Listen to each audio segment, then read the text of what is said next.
নমস্কার বন্ধুরা, মুক্তাঙ্গন চ্যানেলের পক্ষ থেকে সবাইকে স্বাগত জানিয়ে শুরু করতে চলেছি আজকের আলোচনা প্রশ্ন পর্ব 22। এর আগের দিন আমরা প্রশ্ন পর্ব 21-এর উত্তর দিয়ে দিয়েছি। যারা যারা এখনো দেখোনি তারা কিন্তু অবশ্যই দেখে নিও এবং তোমাদের কটা ঠিক হচ্ছে ভুল হচ্ছে ঠিক আগের বারের মতো মিলিয়ে নিতে থাকো।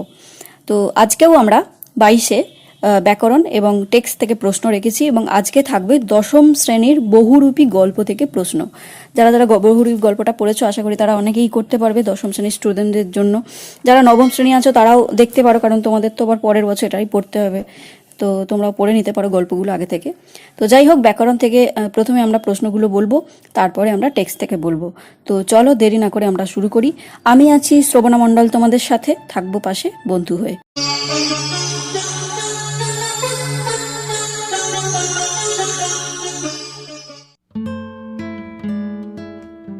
তো বন্ধুরা চলো আজকে আমরা শুরু করি। আমরা তার আগে একটা কথা বলে দিচ্ছি যে ব্যাকরণ থেকে আমরা যে ধরনের প্রশ্নগুলো দিচ্ছি সেগুলো তোমরা প্রত্যেকে করতে পারছো। তো ব্যাকরণ তোমাদের কিছুটা হলেও নিশ্চয়ই আয়ত্ত হয়েছে আশা করছি। ব্যাকরণের অনেকগুলো আমরা ভিডিও দিয়েছি। তো এছাড়াও যদি কারোর অসুবিধা থাকে, কোনো একটা চ্যাপ্টার বা কোনো জিনিসটা বুঝতে পারছো না, সেটা নিয়ে আমাকে কমেন্ট করতে ভুলো না। আমি অবশ্যই চেষ্টা করব তোমার চাহিদা মতো ভিডিও তৈরি করে দেওয়ার জন্য। আমরা খুব তাড়াতাড়ি ভিডিও নিয়ে আসার চেষ্টা করছি। তো ব্যাকরণ থেকে এই গেল। আর যাদের টেক্সচুয়াল যে প্রশ্নগুলো আছে, টেক্সচুয়াল যাদের বিশেষ করে 9-10 যারা আছো, তাদের যে টেক্সট থেকে বুঝতে পারোনি, আমি সমস্ত টেক্সটগুলো কিন্তু এখনো পড়াইনি, বাকিগুলো তোমরা পড়ে নিয়েছো এবং চেষ্টা করবো পরে সময় পেলে টেক্সটগুলো নিয়ে আলোচনা করার। কিন্তু আমি প্রশ্নগুলো দিচ্ছি যাতে তোমরা উপকৃত হও সেখান থেকে, ঠিক আছে? তো চলো আজকের আমরা শুরু করি পর্ব।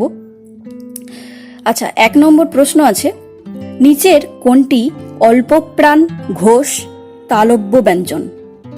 অপশন আছে কয়ে বর্গীয় জ, খয়ে চ, গয়ে তালব্য স, আর ঘয়ে ঝ। ভালো করে দেখবে, 3টে বৈশিষ্ট্য দিয়েছি, অল্পপ্রাণ ঘোষ তালব্য, ঠিক আছে? আচ্ছা, এরপর 2 নম্বর প্রশ্ন আছে মহৌষধ। এই মহৌষধের সন্ধি বিচ্ছেদ করলে কোনটা হবে? 4টে অপশন দেওয়া আছে নিচের, এই 4টের মধ্যে কোনটা হবে? কয় অপশন আছে মহাযুক্ত ঔষধ, খয়ে মোহযুক্ত ঔষধ, গয়ে মহাযুক্ত ঔষধ, আর ঘয়ে মহাযুক্ত ঔষধি। ভালো করে দেখবে, এই ধরনের সন্ধি আমি এর আগে আলোচনা করে দিয়েছি, মনে হয় প্রশ্নও এই টাইপের ছিল একটা। তো এই যে সন্ধির সূত্রটা আগেও বলেছি, ভালো করে কিন্তু এটা মনে রাখতে হবে। এবং কিভাবে মনে রাখবে এটা সূত্র নিয়ে আমি আলোচনা করেছি সন্ধিতে, চাইলে দেখে নিতে পারো, ঠিক আছে? আচ্ছা, এরপর 3 নম্বর প্রশ্ন আছে, কোনটি ক্রিয়াবাচক বিশেষ্যের উদাহরণ? কয়ে আছে দল, খয়ে গীতা, গয়ে দর্শন, আর ঘয়ে শৈশব। ক্রিয়াবাচক বিশেষ্য, ঠিক আছে? আমাদের আলোচনায় আমরা বলেছিলাম পদ কিন্তু খুব ভালো করে চিনতে হবে, পদ চিনতে না পারলে কিন্তু হবে না। পদটা একটু জটিল ব্যাপার আছে, একটু যদি মন দিয়ে পড়ো তাহলে কিন্তু চিনতে পারবে, ঠিক আছে? তো পদটা একটু ভালো করে তোমরা আয়ত্ত করে নিও, ঠিক আছে? আচ্ছা, এরপর 4 নম্বর যে প্রশ্নটা আছে সেটা হচ্ছে নি থেকে নয়ন, এই যে উদাহরণটা দেয়া আছে নি থেকে নয়ন, এটা কিসের উদাহরণ? ঠিক আছে, অপশনগুলো দেখো। কয়ে আছে গুণ, ক্ষয়ে বৃদ্ধি, গয়ে সম্প্রসারণ, আর ঘয়ে আদেশ। আমি ব্যাকরণের আলোচনায়, বিশেষ করে প্রত্যয়ের আলোচনায় বলেছিলাম যে গুণ, বৃদ্ধি, সম্প্রসারণ, আদেশ, অপশ্রুতি, উপধা কোনগুলো, এগুলো কিন্তু আমাদেরকে প্রত্যেকটা জিনিস খুঁটিনাটি মনে রাখতে হবে। এবং এই গুণ, বৃদ্ধি, সম্প্রসারণ নিয়ে আমার একটা আলাদা ভিডিও করা আছে, সেটা প্রত্যয়ের ভিডিও নয়, এটার ব্যুৎপত্তিতে সম্ভবত আমি ভিডিওটা করেছিলাম, হ্যাঁ ব্যুৎপত্তিতেই করেছিলাম। তো সেই ভিডিওটা তোমরা দেখে নিতে পারো যাদের গুণ, বৃদ্ধি, সম্প্রসারণ নিয়ে সমস্যা আছে, এইগুলো তোমরা একটু দেখে নিও, ঠিক আছে? আচ্ছা, এরপর 5 নম্বর যে প্রশ্ন আছে সেটা হচ্ছে বাক্য থেকে বাক্য, এটা কি জাতীয় পরিবর্তন? কয়ে আছে স্বরসঙ্গতি, ক্ষয়ে অভিশ্রুতি, গয়ে অপি নিহিতি, আর ঘয়ে দীর্ঘীভবন, ঠিক আছে? ধ্বনির যে আলোচনা সেখানেও তোমরা দেখবে যে কোনগুলো অপিনীতি, অভিশ্রুতি, স্বরসঙ্গতি, মেন যেগুলো আছে সেগুলো কিন্তু আমাদেরকে জানতে হবে, ঠিক আছে? এবং এটা একটু আনকমন, মানে উদাহরণের মধ্যে এই ধরনের উদাহরণগুলো একটু দেখে নেবে, ওই জন্য আমি দিয়েছি এই উদাহরণটা, ঠিক আছে? আচ্ছা, এরপর 6 নম্বরে আছে চন্দ্রশেখর কি সমাস?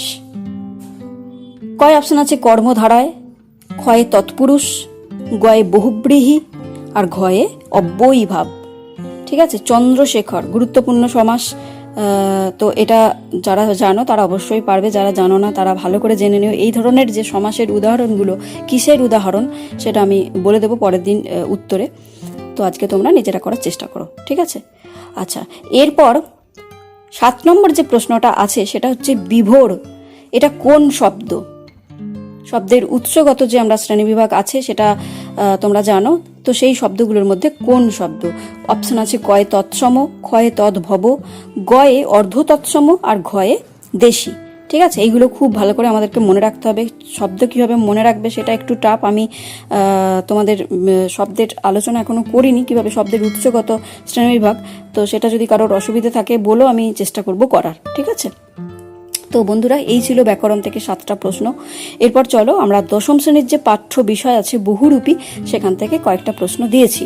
এবং বহুরূপী গল্পটা খুব একটা বড় না হলেও এখান থেকে অনেক খুঁটিনাটি প্রশ্ন হওয়ার সম্ভাবনা আছে, ঠিক আছে? তাই আমরা খুঁটিয়ে খুঁটিয়ে প্রশ্নগুলো দিয়েছি, ঠিক আছে?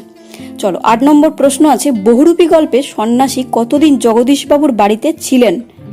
কয় অপশন আছে? 1 সপ্তাহ, ক্ষয়ে 2 সপ্তাহ, গয়ে 8 দিন, ঘয়ে 10 দিন। ঠিক আছে, এরপর 9 নম্বর প্রশ্ন আছে সন্ন্যাসীর বয়স কত? কয় অপশন আছে? 100 বছর, ক্ষয়ে 500 বছরের বেশি, গয়ে 1000 বছর, ঘয়ে 1000 বছরের বেশি। আচ্ছা, এরপর 10 নম্বর প্রশ্নটা দেখো, সে ভয়ানক দুর্লভ জিনিস, কোন জিনিসটি দুর্লভ? কোনটি দুর্লভ জিনিস বলেছেন লেখক? এটা একটা গুরুত্বপূর্ণ প্রশ্ন, এটা মনে রাখবে, আশা করি অনেকেই জানো। কয়ের অপশন আছে? সন্ন্যাসীর দেখা পাওয়া, ক্ষয়ে সন্ন্যাসীর পায়ের ধুলো পাওয়া, গয়ে সন্ন্যাসীর আশীর্বাদ পাওয়া, আর ঘয়ে সন্ন্যাসীর চরণামৃত। ঠিক আছে? আচ্ছা, এরপর 11 যে প্রশ্ন আছে সেটা হচ্ছে সন্ন্যাসীকে বিদায় দেওয়ার সময় জগদীশবাবু কত টাকা দিয়েছিলেন?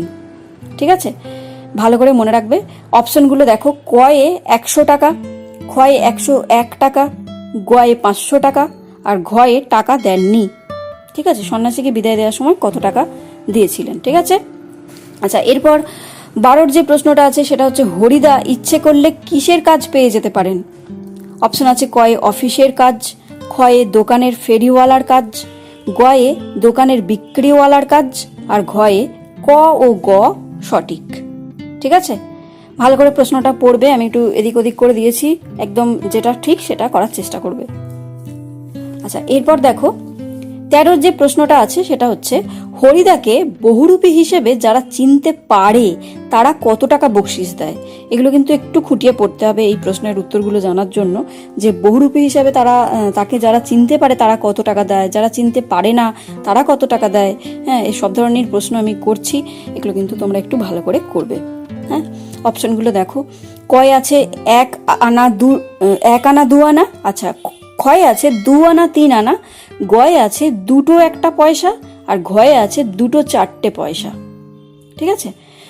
আচ্ছা, 14 নম্বরের প্রশ্ন যেটা আছে সেটা হচ্ছে চকের বাস স্ট্যান্ডের কাছে ঠিক কখন আতঙ্কের হল্লা বেজে উঠেছিল? কয় অপশন আছে? সকালবেলা, ক্ষয়ে দুপুরবেলা, গয়ে বিকালবেলা, আর ঘয়ে সন্ধেবেলা। ঠিক আছে, এটা সোজা প্রশ্ন, বুঝতেই পারছো।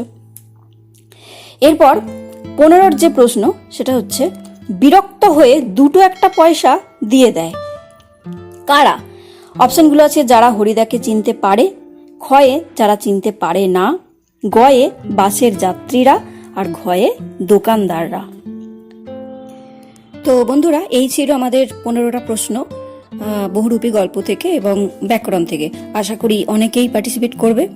তো তোমরা চেষ্টা করো নিজেদের মতো করে। যারা চ্যানেলে নতুন, চ্যানেলটা সাবস্ক্রাইব করে দিও। যদি ভিডিও ভালো লেগে থাকে একটা লাইক করে দিও। সবাই ভালো থেকো, সুস্থ থেকো। সবাইকে জানাই অসংখ্য ধন্যবাদ।